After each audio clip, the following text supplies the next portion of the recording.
함께 오늘 은혜 나눌 말씀은 이사야서 25장 1절에서 5절입니다. 구약성경 995면에 이사야 25장 1절로 5절 말씀입니다.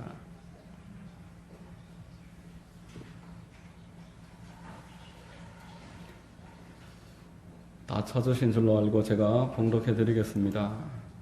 야훼여, 주는 나의 하나님이시라. 내가 주를 높이고 주의 이름을 찬송하오리니 주는 기사를 옛적에 정하신 뜻대로 성실함과 진실함으로 행하셨음이라. 주께서 성읍을 돌무더기로 만드시며 견고한 성읍을 황폐하게 하시며 외인의 궁성을 성읍이 되지 못하게 하사 영원히 건설되지 못하게 하셨으므로 강한 민족이 주를 영화롭게 하며 포악한 나라들의 성읍이 주를 경외하리이다. 주는 포악자의 기세가 성벽을 치는 폭풍과 같을 때에 빈궁한 자의 요새이시며 환난당한 가난한 자의 요새이시며 폭풍 중에 피난처시며 폭양을 피하는 그늘이 되셨사오니 마른 땅에 폭양을 제함같이 주께서 이방인의 소란을 그치게 하시며 폭양을 구름으로 가림같이 포악한 자의 노래를 낮추시리이다. 아멘.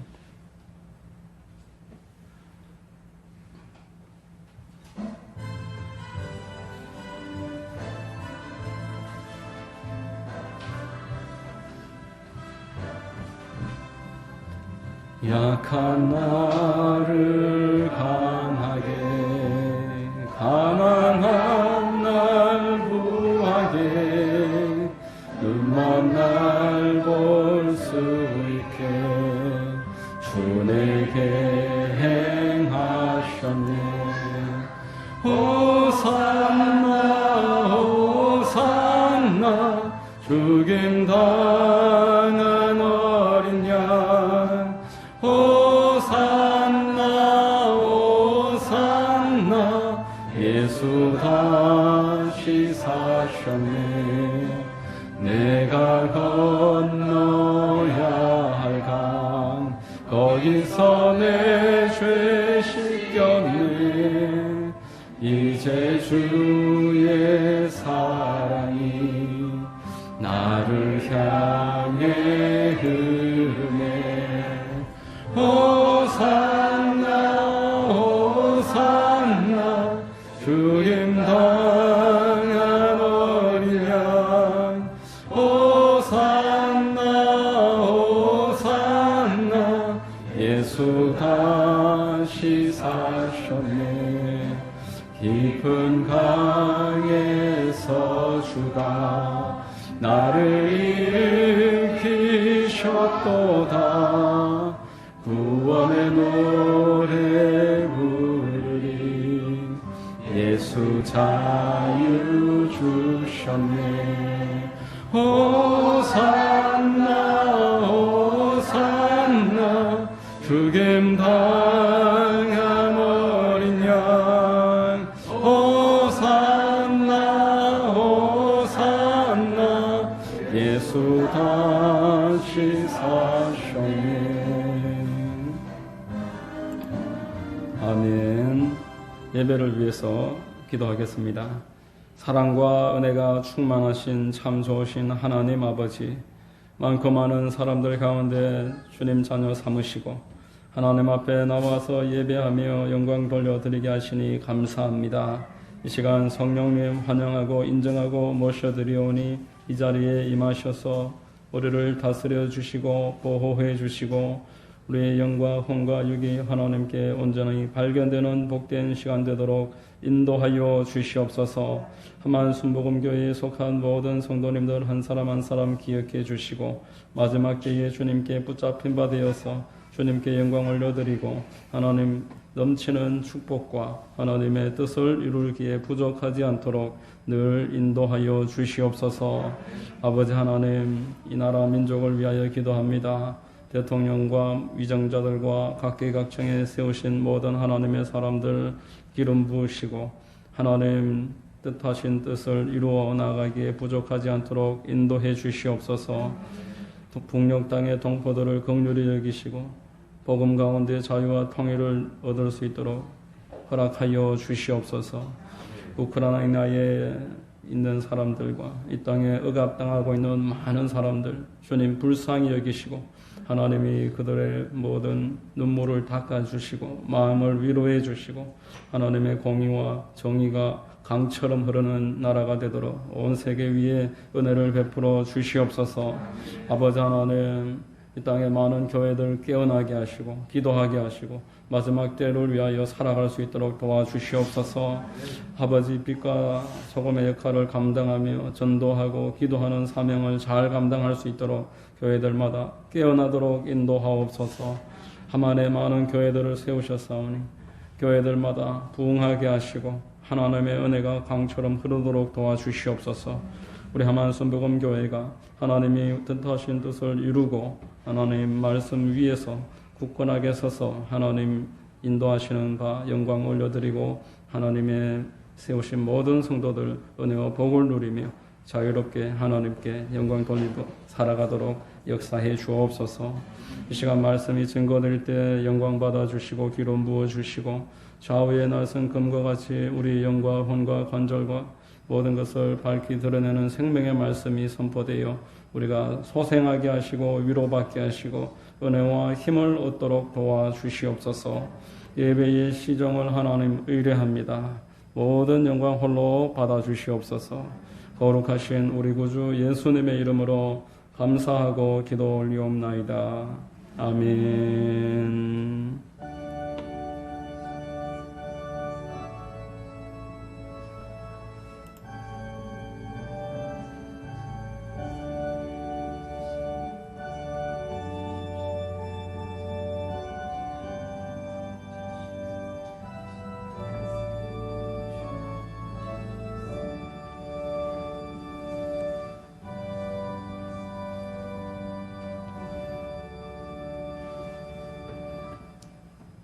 할렐루야. 주일 오전 예배 나오신 여러분들 주님의 이름으로 환영하고 축복합니다. 우리 옆에 분들과 한번 인사하시겠습니다. 참 잘 오셨습니다. 참 잘 오셨습니다. 만나서 반갑습니다. 저는 봉독해드린 이사야서 25장 1절로 5절을 통해서 찬송과 신앙생활 이와 같은 제목으로 말씀을 전하겠습니다. 성령께서 우리 모두에게 큰 은혜 더해 주시기를 바랍니다. 여러분, 사람이 기쁨이 있으면은 콧노래가 나옵니다. 휘파람도 불고 그 발걸음이 가벼워집니다. 야고보서 5장 15절에 보면은 너희 중에 고난 당하는 자가 있느냐 그는 기도할 것이요 즐거워하는 자가 있느냐 그는 찬송할지니라 라고 말했습니다. 하나님께서는 당신의 자녀들이 이 땅에서 행복하기를 바라시고 즐겁고 기쁘게 살아가기를 원하십니다. 은혜를 많이 받은 사람들이 성령을 경험하고 나면은 그전에는 몰랐는데 온 자연이 하나님을 꼭 찬양하는 것 같다. 나무도 하나님 찬양하고 꽃도 하나님 찬양하고 해와 달과 별들이 하나님을 찬양하는 것 같다. 이렇게 간증하는 것을 많이 들어볼 때가 있습니다. 이 우주 만물은 하나님이 창조하신 바 하나님의 뜻대로 지금도 운행되고 있고 이 우주 만물은 하나님을 찬양하면서 하나님께 영광 돌려드리면서 지금도 유지되고 있는 것입니다. 예수께서 공생의 끝자락에 예루살렘을 향해서 올라가시면서 사람들이 호산나 외치면서 가지를 흔들고 어린아이들도 찬양했다. 성경에서 말합니다. 그런데 누가복음 19장 38절에 보면은 찬송하리로다 주의 이름으로 오시는 왕이요 하늘에는 평화요 가장 높은 곳에서는 영광이로다. 이럴 때에 한 무리의 사람들, 그 바리새인들과 서기관들이 시기 질투를 하면서 예수님에게 저들이 찬송을 그치게 해달라고 그렇게 강하게 책망합니다. 그러자 예수님이 그들에게 대답하여 이르시되 내가 너희에게 말하노니 만일 이 사람들이 침묵하면 돌들이 소리 지르리라 이렇게 대답을 했습니다. 실제로 돌들이 사람들 대신에 하나님을 찬양하게 하실 것이다 이런 뜻일 수도 있겠고 찬송이 없는 세상을 향해서 책망하는 것입니다. 하나님을 찬양하는 것이 얼마나 마땅하냐. 돌들마저도 하나님을 찬양해야 할 것인데 너희는 하나님을 찬양하지도 않고 찬양하는 자들을 비웃고 그렇게 하는 모습이 과연 합당하냐. 이렇게 대답을 했던 것입니다. 하나님을 찬양하는 것은 하나님을 기쁘시게 해드리고 우리 모두를 행복하게 하는 하나님이 주시는 방법입니다. 오늘 첫 번째로 강조하고 싶은 내용은 찬송이 사람의 창조 목적이다라는 것입니다. 창조의 목적이 창조에 있습니다. 여러분, 예전에 부시맨이 나오는 영화, 이제 하늘에서 콜라병이 하나 떨어졌는데 사람들이 그 콜라병 앞에 절을 하고 또 콜라병으로 곡식도 빻고 또 밀가루 반죽도 하고 그걸로 무기를 쓰기도 하고 목적이 없으니까 여러 가지를 하는데 그 콜라병이 쓰임을 받았습니다. 여러분, 똑같은 칼이라도 칼을 가지고 요리사가 음식을 맛있게 만들 수도 있지만 그 칼을 들고 사람을 다치게도 할 수 있는 것입니다. 하나님이 우리를 창조하신 목적을 우리가 잃어버리면은 제대로 살아갈 수가 없습니다. 그래서 세상에 공중 권세 잡고 있는 원수마귀가 이끄는 그대로 따라다니는 것이 지금 이 세상의 사람들의 실상인 것입니다. 돈을 최고의 목적으로 그렇게 생각을 하는 사람들이 많고 명예와 사람들에게서 오는 인기 또 친구 관계나 가족 관계를 가장 소중하게 여기는 사람들이 너무나 많습니다. 그렇지만 하나님 외에 다른 것이 사람의 존재의 최고의 목적이 되면은 이때부터는 결국 실망할 수밖에 없게 되고 허무할 수밖에 없게 된다고 성경은 우리에게 말씀하고 있는 것입니다. 제가 일반 서적 중에서 조현병, 공황장애, 우울증 이런 쪽으로 좀 공부를 해야 되겠다. 너무 지금까지는 소홀히 했었거나 이런 생각이 들어서 검색을 하다가 일반 서적 가운데서 그런 쪽으로 아주 사람들이 많이 보고 있는 책이 있길래 책 제목이 아주 정상적인 아픈 사람들이라는 책 제목입니다. 출판사도 우리 기독교 출판사가 아니고 또 저자도 전혀 모르는 이름이고 그 서문에도 목사라든지 기독교 관련된 이야기가 전혀 없길래 일반적으로 하는 이야기인가 해서 제가 그 책을 구입을 했습니다. 그런데 이제 목회자가 쓴 책이었습니다. 폴 김이라는 한 40대 목회자인데 그 동생이 조현병 때문에 빨리 세상을 떠나버렸습니다. 그래서 이제 그 이유로 인해서 목회자가 되었고 현재 미국에서 정신건강가족 미션이라는 선교단체를 만들어서 정신적으로 너무너무 고통당하고 있는 많은 가정들 거기를 상담하면서 그 사람들을 돕는 그런 사역을 하고 있는 모사님이었습니다. 그 책 가운데서 제가 기억나는 내용이 있는데 스콧이라는 미국인과 결혼한 한국 여성 이야기입니다. 이 스콧은 미국에서 부동산 중개업을 해서 돈을 많이 벌었습니다. 미국 사회에서 이제 인정받는 이제 40대 후반쯤 되는 그런 가장이 되었습니다. 아침마다 아내하고 골프를 치러 가는데 아마추어로는 싱글까지 치는 수준으로 아주 실력 있고 또 골프장 부근에 골프장이 내려다 보이는 저택을 마련했고 또 중고등학생 그런 아름다운 아이들이 있는 가장입니다. 남들이 다 부러워하는 그런 가정을 가지고 있었는데 이 스콧이라는 남자가 동창들을 만나면은 한결같이 했던 말이 있습니다. 나 정말 살고 싶은 마음이 이제는 안 든다. 이런 이야기를 동창들한테 계속 하는 겁니다. 사람들이 농담으로 받아들였습니다. 친구 가운데는 심리학을 전공한 동창도 있었는데 그 말을 듣고 너 같은 사람이 그런 생각을 어떻게 할 수 있겠냐. 너가 그렇게 살기 싫으면 누가 살고 싶겠느냐. 그렇게 이야기하고 비웃고 그냥 지나갈 정도였다고 합니다. 나중에 장례식장에서 동창들이 다 모였는데 그 이야기를 개인적으로 듣지 않은 사람이 없었다라고 하면서 양심의 가책을 느끼고 많이 후회를 했다. 그 책 내용에 그런 내용이 있었습니다. 정말 그 스콧이라는 사람은 어느 정도 단계 목표에 다른 다음에 삶의 목표를 잃어버렸습니다. 그래서 아이들이 대학을 졸업할 수 있을 때까지 대학 학자금 보험을 들어놓고 또 예금으로 아내가 쓸 수 있을 만큼 모든 것을 준비를 해놓은 다음에 스스로 생을 마쳐버렸습니다. 가족에게 행복하게 살기를 바란다 이렇게 유언을 남겼습니다. 그럴 만한 이유가 조금도 없는 사람으로 보이는 사람이었는데 그 스스로는 내가 이제 더 이상 살아야 할 이유를 모르겠다라는 사람이었습니다. 돈도 충분히 벌었고 아이들 장래도 준비했고 중년이 되어서 이제 남들이 나를 인정을 해주고 있는데 나는 무엇 때문에 아침에 일찍 일어나서 저녁 늦게까지 일을 하고 이 사람 저 사람을 만나면서 살아야 되는지 열심을 내야 할 그런 이유를 도무지 찾지를 못하겠다는 것입니다. 여러분, 사람들이 방황하면서 살아가는 이유는 단 하나인 것입니다. 어려워서 그런 이유가 최종 목표가 아닙니다. 그런 이유가 아닙니다. 내 목적을 잃어버렸기 때문에. 그래서 내가 시간과 돈과 열심을 투자하는 곳에서 결국 허무하게 될 수밖에 없는 것이 인생입니다.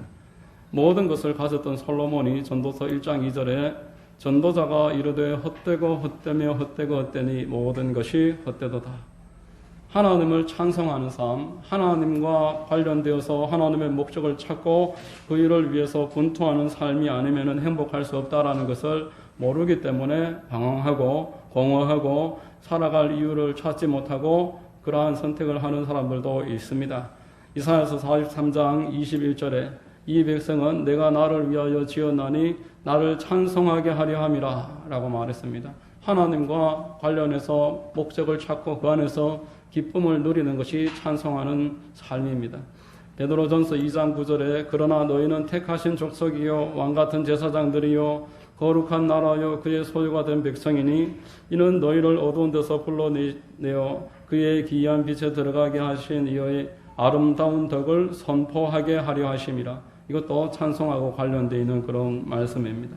사람이 살아야 할 분명한 목표는 하나님 안에만 있다라는 것입니다. 여러분, 바른 질문이 있을 때 바른 대답도 있을 수 있습니다. 질문이 없는 사람은 대답을 얻지 못합니다. 하나님께 내가 무엇 때문에 살아야 할지 진지하게 묻는 자에게 하나님은 무엇 때문에 살아야 할지를 분명하게 말씀해 주십니다.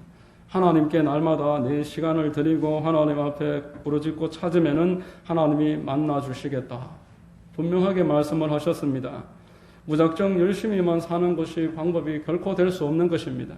그래서 하나님은 6일간 열심히 일을 하되 하나님 앞에 예배하는 삶을 살아라. 목적을 놓치면 안 되므로 그 기간을 넘어서면 목적을 잃어버리기 때문에 그 시간을 정해놓고 예배를 명령하신 것입니다.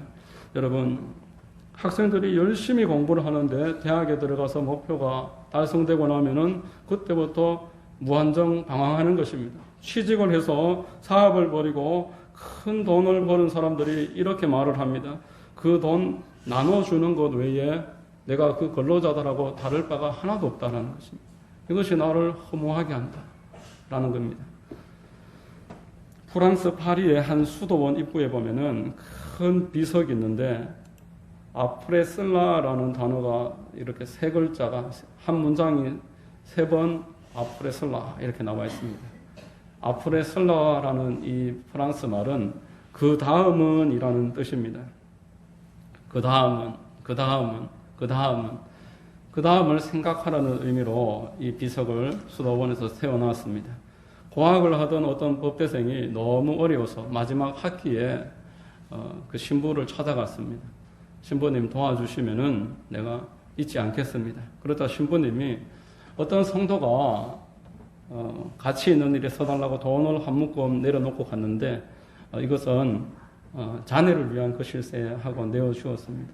그래서 이 신부가 그 학생을 보다가 한 가지 질문을 해야 되겠다 생각이 들어서 잠깐만 기다려보게 하면서 질문을 시작했습니다. 그래, 자네는 그 돈으로 뭘 하려나? 이렇게 물었더니만 말씀드린 대로 등록금을 낼 겁니다. 그래, 그 다음은 열심히 공부해서 졸업하겠습니다. 그래, 그 다음은 법관이 되어서 억울한 사람을 돕는 일을 하겠습니다. 그래, 좋은 생각이구만. 꼭 그렇게 되기를 바라겠네. 그래, 그 다음은 또 그 다음은 묻는 것입니다. 이 심상치 않은 질문 앞에서 이 학생이 대답을 하지 못했습니다. 신부가 빙그레 웃으면서 말하기를 그 다음은 내가 답하겠네. 지혜로운 사람은 삶이 언젠가 반드시 끝나는 날이 온다. 그것을 기억하면서 살아가는 사람일세. 자네도 창조주를 향한 믿음을 가지고서 자신과 타인을 위해서 의미 있는 일을 하면서 살기를 바라네. 이렇게 이야기했습니다. 여러분, 하나님의 뜻에 눈 감고서 성공을 하든지 실패를 하든지 허무한 것입니다. 그러나 하나님을 내 중심에 모시고 계속 질문을 하면서 하나님, 나를 여기에 인도하신 목적이 무엇입니까? 내가 지금 여기에서 무엇을 해야 하겠습니까?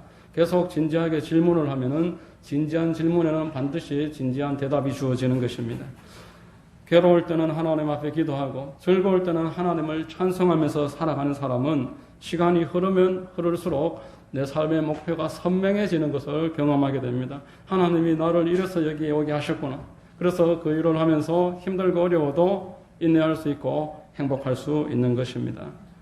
두 번째로, 하나님께서 당신의 뜻 하신 것을 다 이루시기 때문에 우리는 찬송할 수 있습니다. 오늘 본문 1절 말씀에 야훼여 주는 나의 하나님이시라.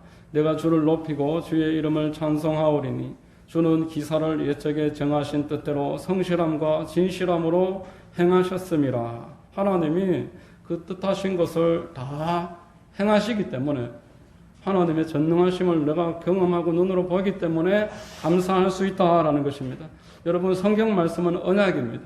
하나님이 말씀하시고 그것을 믿고 기다리는 사람에게 응답이 주어지는 것이 바로 언약입니다. 말씀하신 대로 이루어지기 때문에 믿음이 생기는 것입니다. 말씀을 듣고 기다렸는데 응답이 없고 아무런 작용이 나타나지 않으면은 믿음이 생겨나지 않고 믿음이 오히려 약해질 수밖에 없습니다. 그래서 그 말씀 가운데서 미래를 보고 믿고 지혜를 얻을 수 있습니다. 아브라함이 나이 75세 때에 하나님이 그를 부르셨습니다. 부부가 이제 더 이상 아이를 얻기를 기대하지 않는데 아들을 주시겠다고 약속하셨습니다. 그래서 그 약속을 믿을 때 100세가 된 아브라함과 90세의 사라에게 아들을 주셨습니다. 요셉에게 하나님이 꿈을 주셨습니다. 그런데 그 꿈을 사람들이 비웃고 방해하고 가로막았지만 하나님이 주신 꿈이 요셉을 통해서 점점 선명해져서 결국에는 그 꿈이 다 이루어진 것입니다. 제자들에게 예수께서 내가 장로들을 그리고 제사장들 사이에서 죽임을 당할 것이지만 제3일에 살아나리라. 제자들이 그 말을 이해할 수 없고 듣기도 힘들어서 그것을 거부했지만 예수님은 말씀하신 그대로 사흘이 지나서 부활하셨습니다. 예수께서 떠나신 후 내가 성령을 보낼 것이다. 그 성령이 오면은 내가 너희와 함께 있는 것보다 너희에게 더 유익할 것이다. 이렇게 사람들에게 성령의 약속을 기다리라고 했지만 믿지 않는 사람들은 기다리지 않았습니다. 여러분, 500명의 사람들에게 약속을 했지만 120명만이 그 약속을 기다리고 성령 충만함을 받았습니다. 그 이후로 지금까지 하나님의 약속은 동일합니다. 성령이 오실 것을 기다리라. 기다리는 사람에게는 반드시 하나님이 성령을 부어주시고 그리고 그분을 믿는 자에게 성실함과 진실함으로 행하시는 분이심을 보여주십니다. 그래서 우리는 하나님을 찬송할 수 있는 것입니다. 하나님이 나에게 진실하고 성실하게 하시니 나는 그 약속을 믿고 찬송하면서 살아갈 수 있습니다. 여러분, 예수께서 십자가를 짊어지신 것은 저와 여러분들을 대속하시기 위함입니다. 갈라디아서 3장 13절로 14절에 그리스도께서 우리를 위하여 저주를 받은 바 되사 율법의 저주에서 우리를 속량하셨으니 기록된 바 나무에 달린 자마다 저주 아래에 있는 자라 하였습니다. 이는 그리스도 예수 안에서 아브라함의 복이 이방인에게 미치게 하고 또 우리로 하여금 믿음으로 말미암아 성령의 약속을 받게 하려 함이라 라고 말했습니다. 아담과 하와의 죄로 말미암아 날 때부터 죄를 짊어지고 태어나서 죄인이라서 죄를 짓고 살아가는 이 땅의 모든 사람들은 3대 저주 가운데 있습니다. 여러분, 영과 혼과 육 모든 부분에 저주가 임해 있습니다. 하나님과 단절된 제 마귀의 종으로서 세상을 살아갑니다. 가는 곳곳마다 가시원금 기가 따라다니면서 방황하고 실패하고 실망하는 일들이 겹겹이 찾아오는 것입니다. 그리고 늙고 병들고 육신의 마지막 시간에 죽음을 맞이하여 영원히 망하는 것이 이 땅에 살아가는 사람들의 3대 저주입니다. 여러분, 예수 그리스도께서 저주를 받으신 바 우리를 율법의 저주에서 속량하심으로 3대 저주를 제하시고 영과 혼과 육을 축복하셨습니다. 사랑하는 자여 내 영혼이 잘됨과 같이 내가 범사에 잘되고 강건하기를 내가 간구하노라 라고 말씀을 하신 것입니다. 예수 그리스도의 십자가로 말미암아 저와 여러분들의 모든 죄는 용서받습니다. 우리가 하나님 앞에 회개하고 자복하면은 어떤 죄라도 다 용서하시겠다라고 약속하셨습니다. 예수 그리스도의 십자가로 말미암아서 하나님의 자녀가 된 저와 여러분들에게 하나님께서는 모든 것을 준비하십니다. 저 하늘의 해와 별과 달을 운행하시고 새와 들의 풀들을 먹이시고 입히시는 하나님이 어찌 그 사랑하는 자녀들의 먹을 것에 무관심하겠느냐라고 말씀을 하신 것입니다. 예수 그리스도의 십자가로 말미암아서 십자가의 등에 채찍질 당하시고 흐르시는 보혈로 저와 여러분의 육신의 질병은 하나님이 깨끗하게 씻어주시기를 원하십니다. 마태복음 8장 17절에 이는 선지자 이사야를 통하여 하신 말씀에 우리의 연약한 것을 친히 담당하시고 병을 짊어지셨도다 함을 이루려 하심이더라 라고 말씀합니다. 여러분, 예수 그리스도의 십자가로 말미암아서 예수님은 하늘 보좌 우편에서 하나님으로부터 성령을 받으셔서 우리에게 성령을 부어주십니다. 저와 여러분들이 신앙이 흔들리고 확신이 부족하고 염려, 근심, 두려움이 있고 하나님을 향해서 간절한 신앙의 한결같지 못한 것은 성령 충만을 받으면 순식간에 해결되는 문제인 줄로 믿습니다. 여러분, 신앙생활은 내 의지로 내 힘으로 노력으로 하는 것이 아닙니다. 신앙생활은 내 돈이나 지식이나 세상 권력으로 하는 것도 아닌 것입니다. 예수 그리스도께서는 온전히 하나님을 의뢰하면서 사역하셨습니다. 그래서 위로부터 내려오는 힘을 가지고서 하나님의 뜻을 이 땅 가운데서 이루신 것입니다. 저와 여러분들에게도 기회 얻는 대로 끝까지 기도하라고 말씀하셨습니다. 누구든지 기도하기만 하면 하나님이 도와주셔서 그 마음에 기쁨과 확신을 주므로 찬송하는 삶을 살아가게 만들어 주시는 것입니다. 예수 그리스도께서 십자가에서 죽으시고 부활하심으로 부활의 첫 열매가 되셔서 저와 여러분들은 이제 마지막에 돌림받고 주님과 함께 부활하여서 영원한 하늘나라에 주님과 함께서 왕노릇하면서 영생토록 살아가는 소망을 가진 사람들인 것입니다. 여러분, 이러한 소망이 있고 이러한 믿음 있는 사람이 어찌 찬송하지 않을 수 있겠습니까?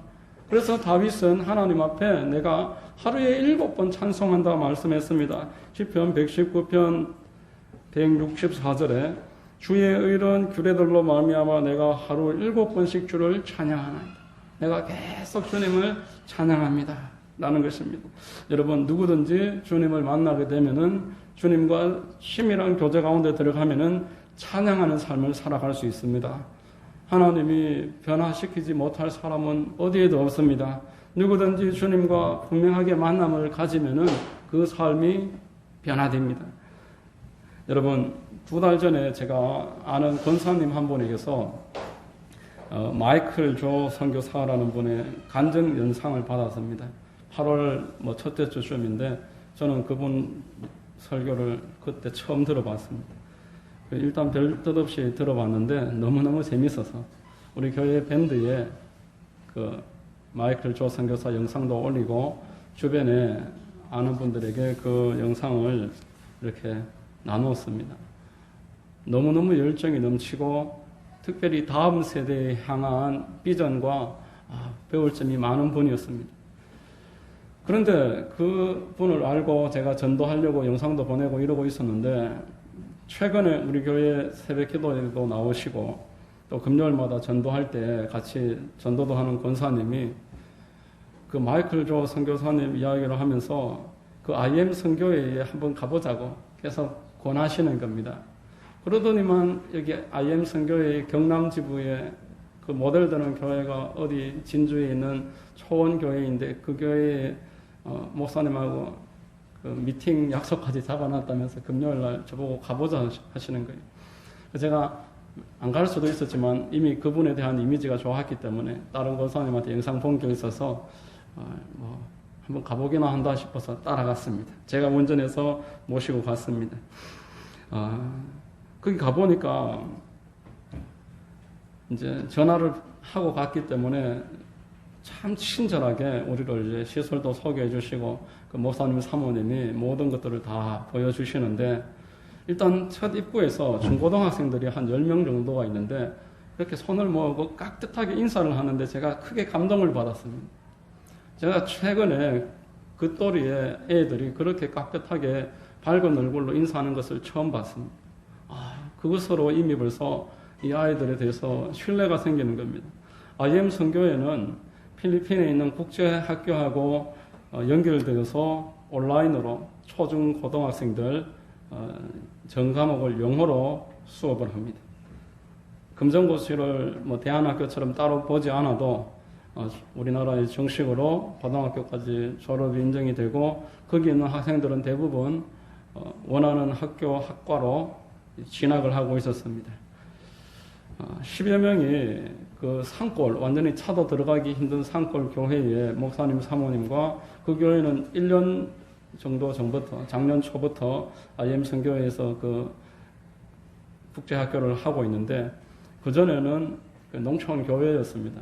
목사님 닭도 한 800마리 키우시고, 대추도 농사도 짓고, 송이버섯도 하시고, 그런데 미래 세대에 대한 비전이 너무나 뜨거워서 거기에 IM 선교회를 시작을 하셨는데, 이제 공부는 인터넷으로 온라인으로 공부를 하고, 목사님 사모님은 그 학생들 신앙교육, 인성교육, 하루에 삼시세끼 밥과 한 달에 한 번 집으로 가고, 나머지는 같이 아이들과 살아가는데 흙을 같이 만지고 산에서 운동도 하고 아이들 교육을 하고, 제가 그 아이들 보면서 참 부러웠습니다. 영어로 수업을 하니까 미국으로, 필리핀으로 유학 온 것과 마찬가지였습니다. 그리고 신앙교육, 인성교육도 받고 일석삼조였습니다. 그렇게 우물 안에 개구리처럼 있는 게 아니라 이 경남 전체에 그런 아이들이 수백 명이 한 달에 한 번씩 모여서 성령 대망회를 하고, 전국에 있는 학생들은 1년에 2번씩 2박 3일 캠프를 하고, 정말 국제적인 인재로 양육이 되는 그런 모습이었습니다. 평범한 아이들도 있었지만, 목사님 소개를 이제 조용한 데서 들어보니까 왕따를 당하던 아이, 반대로 왕따를 시키던 아이, 술이나 흡연, 인터넷, 부모와 완전 관계가 끝나서 도저히 어떻게 할 수 없는 그런 아이들, 위탁받아서 아이들을 이제 데려다가 같이 교육을 하고 살아갈 수 있는데 스마트폰도 사용하지 못합니다. 그런데 한 달 하루 집에 이제 애가 갔는데, 그전에는 아버지하고 완전히 관계가 끝난 상태로 왔던 아이가 아버지가 퇴근하는데 문 열고 나와서 꾹뻑 인사를 하니까 아버지가 충격을 받았어요. 그래서 그 친구, 또 아는 사람 소개를 해서 이제 2년 다 돼가는 그 곳에 지금은 한 10명 정도의 아이들이 그렇게 공부를 하면서 공동생활을 하고 있었습니다. 그 목사님이 저한테 작은 교회도 얼마든지 시작할 수 있고, 하려고만 한 마음만 있으면은 아이 한 명만 있어도 얼마든지 할 수 있으니까 이야기하시면 내가 적극적으로 도와주겠다, 해보시라, 이렇게 이야기를 하는 것을 듣고 다녀왔습니다. 금요일날 저는 우연히 다녀온 그 교회에서 보면서 비전을 발견을 했습니다. 지금 당장은 할 수가 없지만 우리가, 그러나 우리 교회 주변에도 한 3km만 벗어나면은 산인이나 대산이나 하만, 면으로 해서 그런 농촌이 많습니다. 놀고 있는 땅도 많습니다. 여러분, 우리가 해외 선교도 중요하고 전도도 많이 해야 되지만 다음 세대도 그 못지않게 중요한 것입니다. 현재 중고등학생들을 미전도 종족이다, 그렇게 이야기를 합니다. 이제 한 반에 1명, 2명, 그나마도 목사님 딸, 이런 애들 말고는 신분도 밝히지 않습니다. 그리스도인이라는 것을 절대로 드러내지 않습니다. 거의 98, 9%가 교회 그 학교 가면은 불신자입니다. 고등학생 1명이 이야기를 하는데, 학교에 예수 믿는 사람이라고 드러난 애가 2이 있는데 둘 다 목사님 딸이라는 거예요. 그것이 지금 현실입니다. 그 아이들이 한 20명 정도 학교에 있으면은 한 3분의 2는 그냥 잔다는 거예요. 3분의 2는 그냥 잔다는 거예요. 학교 마치고 학원에 가서 새벽 1-2시까지 공부를 하지 학교에서 공부 안 한다는 겁니다. 그 자는 애들 중에 절반은 공부를 완전히 포기한 아이들. 이제 안 자고 있는 애들은 학원 갈 형편은 안 되지만 공부는 포기 안 하는 애들, 그렇게 깨어있고, 안 따라오는 애들은 이제 학교에서 전혀 타치를 하지 않는다는 겁니다. 그냥 애들이 하기 싫은 애들은 내버려두고 하는 애들만 따라오는데 3분의 1도 채 안 따라오는 것이 지금 현실입니다. 제가 2시간 정도 설명을 듣고 왔는데 교회가 할 수 있는 일이고 교회만 할 수 있는 일이다라고 생각이 들었습니다. 우리 교회에 속한 아이들을 글로벌 인재로 키우고 또 이 함안 주변에 불신 가정이라도 도움이 필요하고 부모가 위탁하는 아이들이 있다면은 주님의 사람으로 살려낼 수 있는 사역인 것입니다. 제가 IM 선교회 그 유튜브를 보면서 제일 감동받았던 것은 그 아이들이 울면서 찬양을 하고 울면서 기도한다는 겁니다. 그런 아이들을 어디서 만나겠습니까? 제가 한 8, 9년 전에 중고등부 전도사를 몇 년간 했었는데 어디서 애들이 뛰면서 울면서 기도하고 찬양을 하고 그렇게 하는 애들을 볼 수가 없습니다. 그런데 그 아이들은 전심으로 찬양하고 기뻐하고 하나님을 만나고 전도를 합니다. 하나님을 만나서 자기 자신의 목적과 가능성을 발견했기 때문에 그렇게 된 변화가 일어날 수 있는 것입니다. 여러분, 하나님을 만나면은 변화가 일어나는 것입니다. 하나님을 찬양할 수 있는 사람이 가장 복 있는 사람입니다. 하나님을 찬양하는 것은 아무나 할 수 없습니다. 어느 목사님이 기도는 누구나 하지만 찬양은 아무나 못한다. 여러분, 우리가 힘들다 어렵다 도와달라 기도할 수 있지만 하나님을 전심으로 찬양하는 일은 아무나 할 수 없습니다. 여러분, 그 아이들을 이야기를 했지만 저와 여러분들이 하나님의 아이들입니다. 인생에서 왕따를 당하거나 인생에서 왕따를 시키거나 온갖 일들의 중독을 당한 상태에서 술과 음란과 미디어에 빠져서 방황하고 방향을 찾지 못하고 신음하면서 살아가는 것이 세상의 사람들입니다.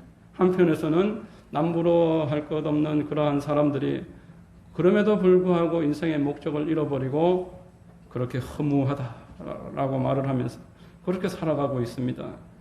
믿는 사람들도 마찬가지입니다.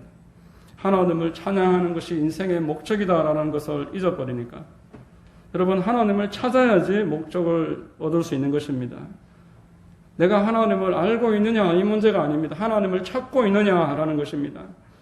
하나님을 진지함으로 찾고 있느냐, 매일 시간을 정해서 하나님 앞에 이거 주세요 저거 주세요 이렇게 기도하라는 것이 아니라 그것도 기도의 중요한 목적이지만 그 다음 문제이고 첫 번째는 하나님을 만나는 것이 기도의 목적입니다. 하나님 나를 만나주시고 나를 찾아주시고 내게 오셔서 나에게 인생의 목적을 발견하게 하시고 내가 하나님 전심으로 기뻐하고 찬양할 수 있는 사람 되게 해주세요. 그렇게 간절하게 매달려서 기도하는 것이 기도의 첫 번째 목적입니다. 그래서 주기도문의 첫 번째로 하늘에 계신 우리 아버지를 계속 부르는 것입니다. 아이가 울고 어머니를 부르면은 어머니가 달려와서 무슨 문제인지 확인하고 해결해 주는 것처럼 하나님을 먼저 부르고 하나님을 그래서 만나고 하나님이 나에게 오시기를 구하는 것, 이것이 기도의 첫 번째 목적입니다. 이 단계를 거치지 않고서는 하나님을 찬양하는 삶은 영원한 것입니다. 하루를 시작하면서 말씀을 읽고 하나님 앞에 나아가서 나를 의탁하고 하나님 오늘은 무엇을 위해서 살아야 합니까? 라고 진지하게 질문을 하는 사람에게 하나님 반드시 응답하십니다. 그래서 그 응답을 받는 사람은 그 하루가 찬송의 하루가 되는 것입니다. 찬송하면서 살아갈 수 있습니다.